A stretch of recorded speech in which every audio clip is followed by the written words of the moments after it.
bem, pessoal? Bem-vindos a mais um Time to Talk by LM, seu canal de empreendedorismo. Hoje a gente está com uma convidada muito especial, a doutora Sabrina Safar Laranja, do escritório Laranja Maurício Advogados, e ela vai contar um pouquinho para a gente da carreira, como ela chegou, a ter, o escritório dela. Ela é uma das sócias fundadoras da Laranja Maurício Advogados. Ela é especialista em advocacia do trabalho, também direito empresarial e compliance e direito civil. A última especialidade dela, que foi direito civil, focou muito em direito do consumidor e a Lei Geral de Proteção de Dados. E são esses tópicos que a gente vai conversar. Então, bem-vindo, doutora Sabrina, ao nosso canal. Obrigada, eu agradeço a oportunidade para a gente falar um pouquinho sobre a Lei Geral de Proteção de Dados. Acho que é um assunto bem importante, que está bem em evidência, principalmente agora que a lei entrou em vigência. Então é interessante ter um espaço para a gente falar um pouquinho sobre o assunto. Eu queria que tu falasse um pouquinho para o pessoal de casa te conhecer um pouquinho. Como é que tu chegou à tua carreira de advogado? Se sempre foi tua ambição ser advogada, né? Se foi fácil tu abrir o teu negócio próprio, né? Como que tu chegou à ideia, da Laranja Maurício Advogados? Então, acho que isso é legal pro nosso empreendedor, até que tem várias pessoas que estão loucas para, vamos dizer assim, chutar o balde de ser empregado, quer ser empreendedor, mas tem medo. Ou até as pessoas que foram demitidas agora, que têm essa oportunidade de, bom, então eu vou abrir o meu próprio negócio, a minha própria carreira, né?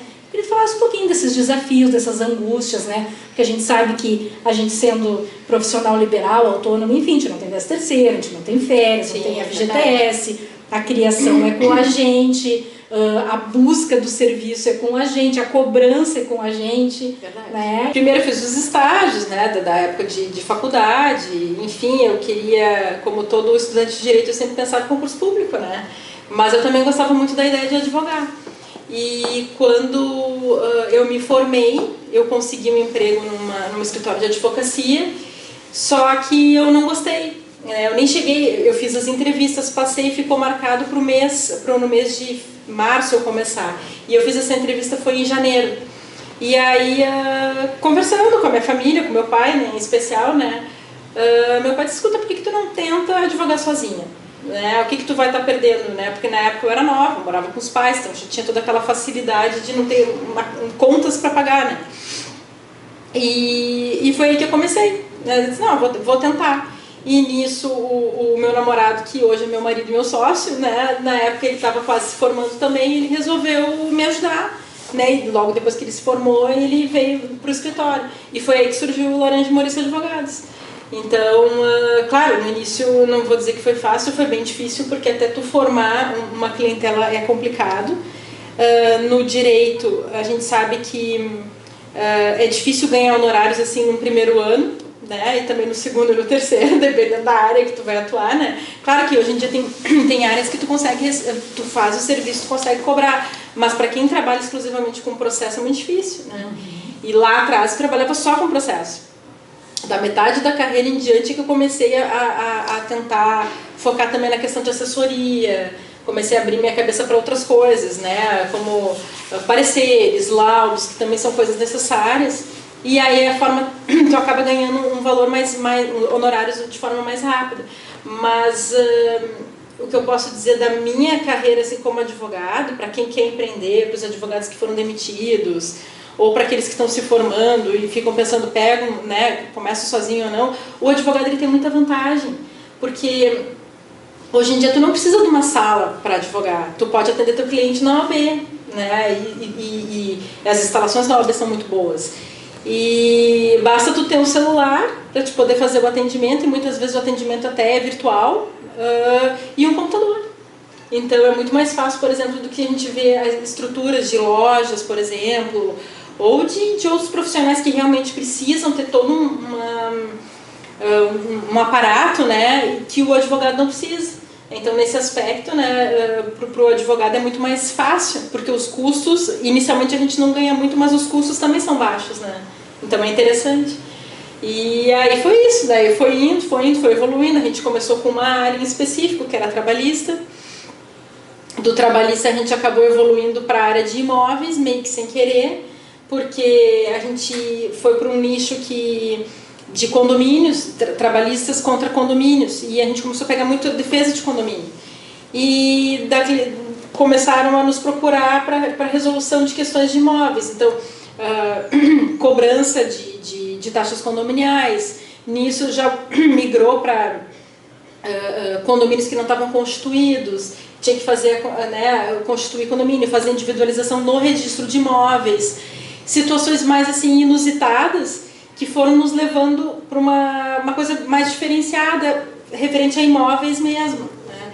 Mas o engraçado que a gente estava até comentando antes da entrevista é que as minhas especializações são em áreas que eu atuo, mas nem tanto, eu atuo mais nas áreas onde eu não tenho especialização, que é a questão de imóveis, que hoje em dia é o que mais a gente faz, né? E eu atuo muito na parte previdenciária também, que eu também não tenho especialização, né? Mas, enfim, é interessante porque o direito, muitas vezes, tu foca num determinado nicho, mas, às vezes, sem querer, a tua clientela vai te levando para um outro nicho, as coisas vão evoluindo, é uma coisa dinâmica, né? Não é uma coisa parada, né?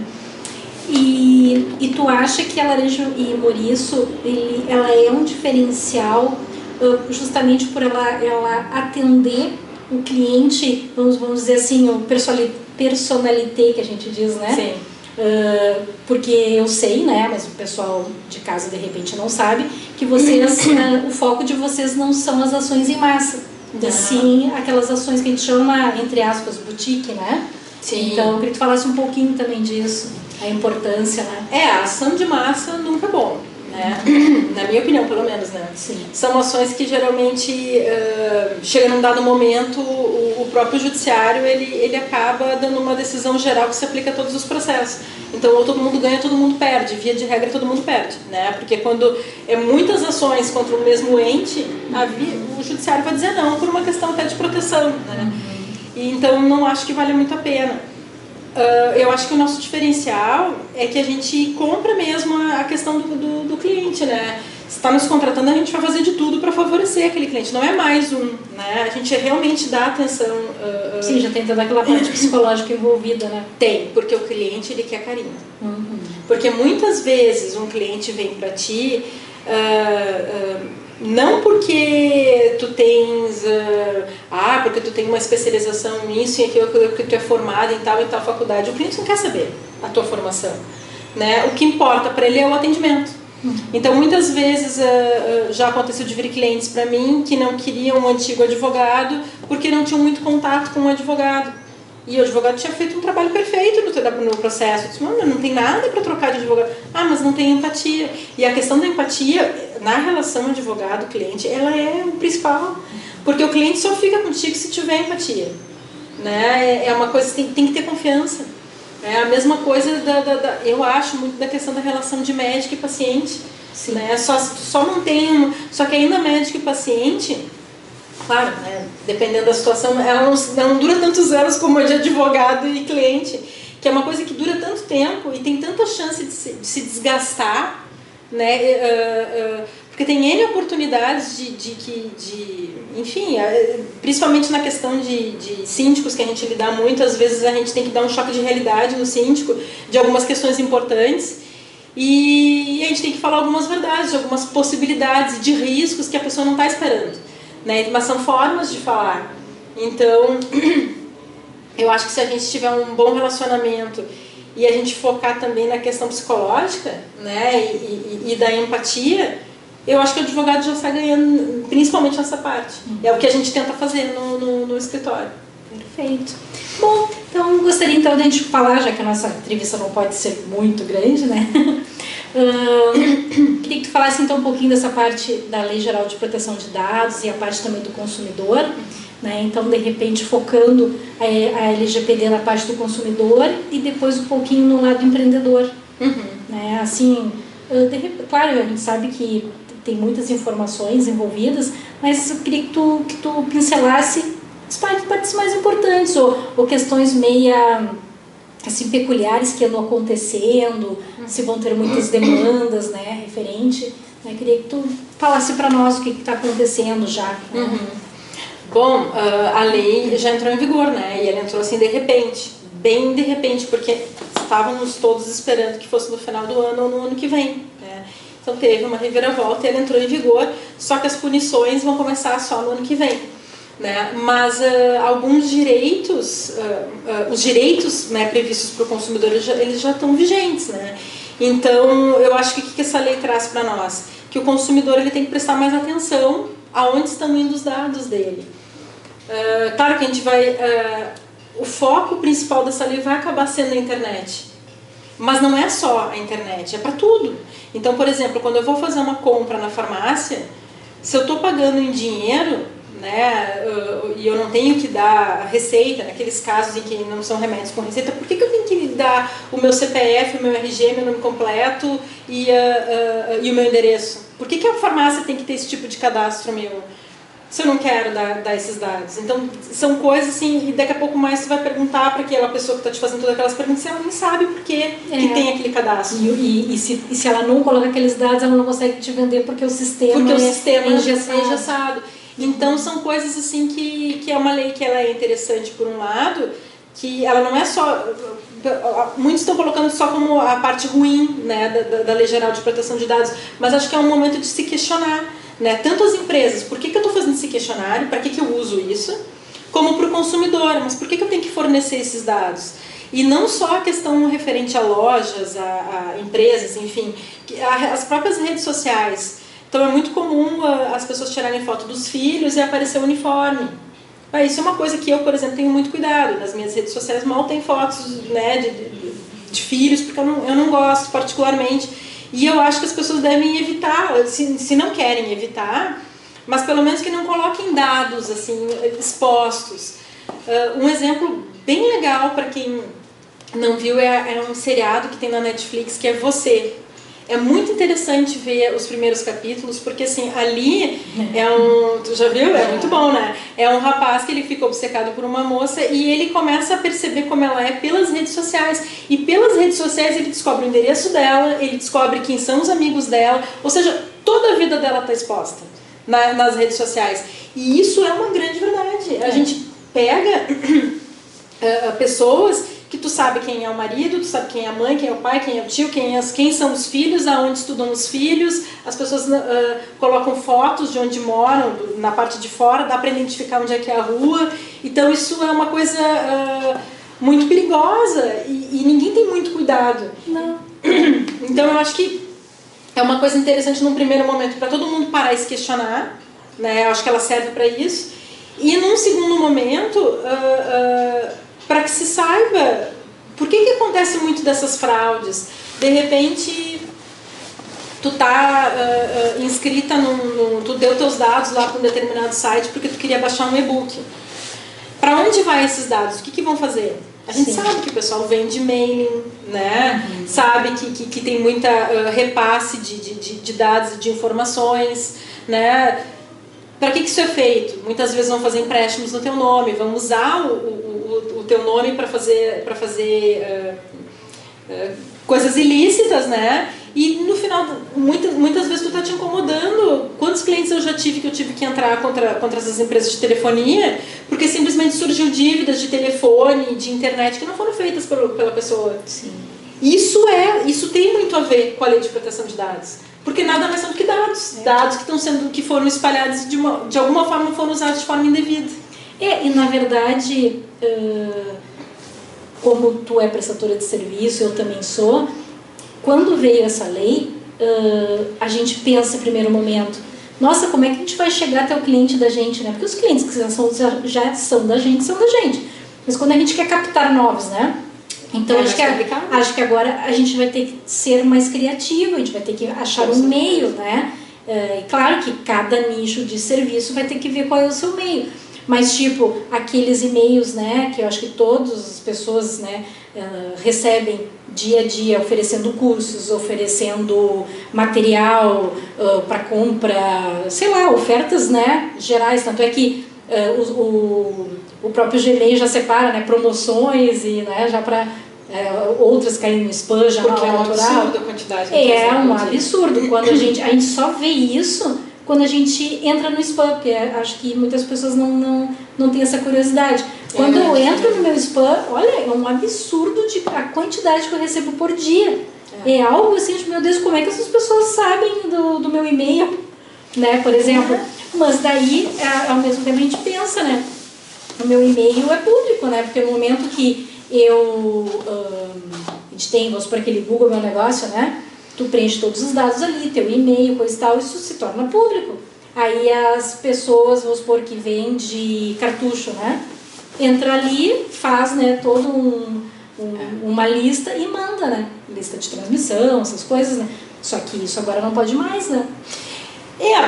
Não é que não possa, mas vai ter que ter um cuidado bem maior. Vai ter que ter um cuidado maior. Quer ver uma coisa que é muito chata? Às vezes tu faz um cadastro numa determinada empresa por algum motivo, vamos dizer assim, um curso, sabe? Uma empresa que vende cursos, tu faz um cadastro ali para receber as novidades.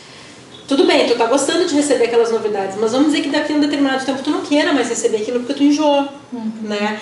Esses e-mails que a pessoa tá te mandando, ela pode, porque ela tem um cadastro teu, porque inicialmente tu te cadastrou e tu quis, ou seja, tem um consentimento. Mas o que é interessante? É nesse e-mail que tá enviando ter uma oportunidade de que tu possa te descadastrar. Sim. Muitas vezes são cadastros lá antigos que tu fez, há 2, 3 anos atrás, a pessoa não para de te mandar e-mail, tu não quer mais, mas tu não sabe como te descadastrar daquilo. Então, são coisas que, na verdade, se a gente for parar para pensar, são relativamente simples, só que elas exigem uma organização. Sim. Então, o que muitas vezes fica se pensando, como é que empresas grandes vão ter esse cuidado? Porque tu vai ter que mapear isso, não é exatamente fácil.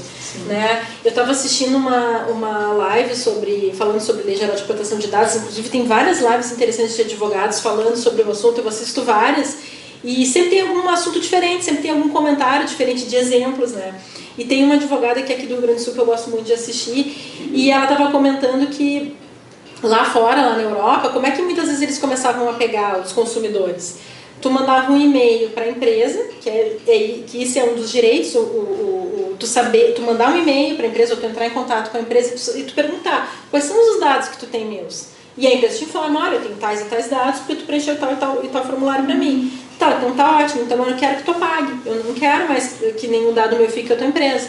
Ótimo, estamos apagando, te mandando um comprovante que estamos apagando, a partir de hoje não temos mais nada. Ótimo, dali a um mês mandavam de novo algum e-mail. Aí ali tá feita a prova. Claro, não tem dúvida. E isso pode acontecer por uma questão de falta de organização. Empresa de telefonia, por exemplo. Sim. Quantas vezes acontece tu entrou, estão te fazendo uma cobrança indevida? Tu entra na justiça, tu ganha dano moral, dali a 2 anos te vem a cobrança da mesma coisa. Sabe? Ou seja, continua em aberto, eles não deram baixa naquilo ali. O que é isso? É falta de organização. Sim. São as áreas da mesma empresa que não estão se relacionando. A área jurídica, infelizmente, ela não é bem vista pelos empresários. Na verdade, a área jurídica não é bem vista por ninguém, né? Porque muitas vezes tu fala com o cliente, o pessoal tem uma visão muito ruim do advogado. Só que assim, o advogado, na verdade, ele vem para ajudar, né? Não é só para entrar com o processo. As pessoas têm que ter uma outra visão. O advogado, ele pode simplesmente evitar processos, que é o mais interessante, né? Então, se tu tiver um advogado, não só dentro da tua empresa, mas que tu contrate para fazer alguma coisa gerencial, ele vai poder te dizer os riscos que tu está correndo antes de tu cair na cilada, né? Porque depois que tu cai nesse tipo de problema, tá feita a prova. Ou seja, não tem o que remediar. O consumidor, ele vai entrar com a prova do e-mail que ele te mandou, com a prova da resposta que tu deu e com a prova do outro e-mail que tu mandou. Ou seja, tá ali. Num primeiro momento está todo mundo com medo. Pois é, né? E ninguém sabe muito bem o que fazer, porque tem muita coisa que está no ar. Mas a Agência Nacional, ela vai vir para isso. Ela tem que pontuar. Ela vai ter que dizer o que pode, o que não pode. Ela vai orientar, principalmente os pequenos, porque aqui no Brasil a gente tem uma situação que quase todo mundo é pequeno. Então, são poucas as empresas, não, na verdade não são poucas, mas o que eu quero dizer assim que a maioria está empreendendo sozinho, né? Então, essas pessoas, elas vão ter o mesmo tipo de cuidado. Num primeiro momento, a própria lei já diz que não, ela já diz que vai ser diferenciado, mas não diz como vai ser diferenciado. Então, a gente vai ter que esperar essas orientações. Mas, em resumo, assim, quando tu vai fazer, tá, na tua empresa, assim, um cuidado para a questão dos dados, o que basicamente tu tem que ter, tá? O empreendedor que não sabe de nada diz, tá, mas o que eu tenho que saber para eu conseguir começar a me arrumar, né, por dentro, né? Principalmente, eu tenho um site, tu tem que ter as políticas de privacidade e os termos de uso, porque as políticas de privacidade vão dizer o que tu faz com os dados recolhidos naquele e-mail, aliás, naquele site. Tu tem que perceber, eu recolho os dados de alguém nesse site, tu tem que saber se tu recolhe ou não. Né? Se tu recolhe, tu tem que explicar para o usuário o que tu está fazendo com os dados. Isso aí é o principal, então tem que ter. Né? A segunda coisa, tu observar, na verdade, porque muitas vezes o problema é jurídico, ou às vezes tem 3 formas de tu analisar. O problema ele pode ser jurídico, ou seja, um advogado vai te ajudar, né? Por exemplo, contratos, tu vai ter que incluir cláusulas nos teus contratos, né? Observar, eu estou fazendo um negócio com fulano, ciclano e beltrano, que são meus fornecedores. Tá, mas esses caras, eu forneço os dados dos meus clientes para esses caras. Eles têm a LGPD, eles estão direitinho, tu vai ter que fazer uma pesquisa, tu vai ter que contratar um advogado para isso, né? O meu cliente sabe que eu compartilho esse dado porque eu preciso. Então, quer ver um exemplo bem prático? Eu sou advogado, eu preciso contratar um contador. O que eu faço? No meu contrato eu tenho previsto o nome do contador direitinho, e aí o cliente assina, e ainda muitas vezes eu peço autorização, uma autorização específica, e o cliente assina para mim e eu tenho isso guardadinho. E aí eu repasso para a Cláudia, que é minha contadora, que é minha perita. Então, o que é isso? Soluções jurídicas. Outras vezes as soluções são só de uma forma de agir, né? Então, por exemplo, eu tenho o costume de pegar documentos dos meus clientes e eles esquecem no meu escritório os documentos por anos e ficam lá. É verdade. Eu não tenho que fazer, que isso é muito comum. Sim, na parte de perícia também. E tu liga e eles não vêm buscar. É verdade. Então, eu já minimizei isso. Então, me entregou o documento, beleza, na hora eu já digitalizo o que eu preciso e já devolvo. Né, para não acontecer esse tipo de coisa. O que é isso? É uma mudança de atitude. Né? E a terceira coisa daí vem a questão do TI, porque assim, a Lei Geral de Proteção de Dados ela é multidisciplinar, ela não é só do advogado.